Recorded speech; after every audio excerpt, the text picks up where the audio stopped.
Bismillahirrahmanirrahim. Assalamualaikum warahmatullahi wabarakatuh.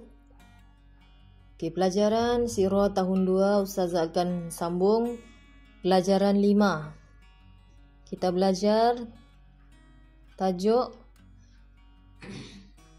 peristiwa-peristiwa penting yang berlaku.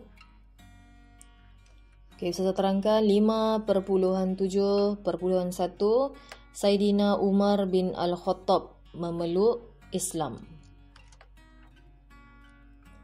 Okey, Saidina Umar ini adalah seorang pemuda gagah, berani, ditakuti dan dihormati. Okey, beliau merupakan pembesar Quraisy yang menentang Islam pada awalnya. Okey, Rasulullah telah berdoa supaya Saidina Umar menerima hidayah dan menjadi seorang Muslim. Apabila adiknya iaitu Fatimah binti Al-Khattab memeluk Islam, Umar tadi merasa sangat marah dan terus ke rumah adiknya, lalu menamparnya yang sedang membaca Al-Quran pada masa itu. Walau bagaimanapun, Umar terpegun dengan keindahan bahasa dan isi ayat Al-Quran dari surah Taha ayat 1 hingga 6 yang dibaca adiknya tadi. Umar menemui Rasulullah di rumah Al-Arqam bin Abi Al-Arqam. Di sana Umar telah memeluk Islam dan menjadi seorang yang sangat taat dan cintakan Allah dan Rasulnya. Beliau telah menyerahkan hartanya untuk menegakkan syiar Islam. Ini adalah tentang Saidina Umar Al-Khattab memeluk Islam. Yang seterusnya Ustazah masuk 5.7.2. Kita belajar pula Saidina Hamzah bin Abdul Muttalib memeluk Islam.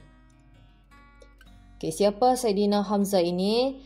Beliau adalah seorang pahlawan gagah berani, digeruni dan dihormati.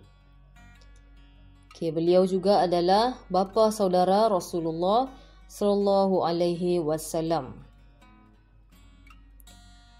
Hamzah pernah memukul dan memberi amaran kepada Abu Jahal kerana telah mencaci dan menghina Rasulullah.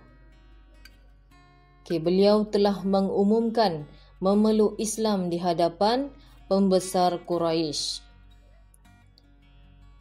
Setelah itu Hamzah menjadi seorang yang taat dan membela Rasulullah dan agama Islam. Saidina Hamzah ini digelar sebagai Asadullah yang bermaksud singa Allah kerana keberaniannya. Seterusnya kita belajar tentang tajuk 5.7.3 Raja Habsyah memeluk Islam. Raja Habsyah bernama An-Najasyi dan beragama Nasrani. Raja Habsyah adalah raja yang adil dan bijaksana. Beliau mengetahui tentang ajaran Islam dalam kitab Injil dan sentiasa mencari kebenaran. Raja Habsyah ini menerima kedatangan umat Islam dengan senang hati dan memberi layanan yang baik. Apabila orang-orang kafir Quraisy mengetahui perpindahan umat Islam, mereka telah menghantar 2 orang wakil bernama Amru bin Al-As dan Umarah bin Al-Walid ke Habsyah. Tujuan dorang hantar 2 orang wakil tadi adalah untuk memohon kebenaran Raja Habsyah bagi menangkap orang Islam dan dibawa pulang ke Mekah.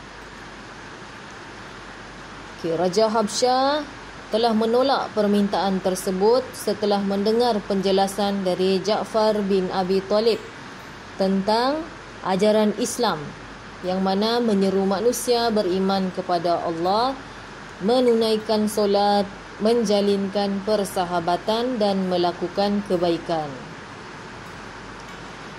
Okey. Apabila Raja Habsyah mendengar penjelasan daripada Ja'far bin Abi Talib tadi tentang ajaran Islam, baginda menangis lalu bertitah. Sesungguhnya kata-kata itu tadi sama seperti yang disampaikan oleh Nabi Isa alaihi salam dalam kitab Injil. Okay, pelajaran kita hari ini, saya ulang, kita sudah belajar tentang Sayyidina Umar Al-Khattab memeluk Islam dan Sayyidina Hamzah bin Abdul Muttalib memeluk Islam, serta Raja Habsyah memeluk Islam. Okey, untuk murid-murid lebih faham, boleh ulang kembali menonton video ini. Sekian dulu pelajaran 5 subjek sirah tahun 2. Sekian, Assalamualaikum warahmatullahi wabarakatuh.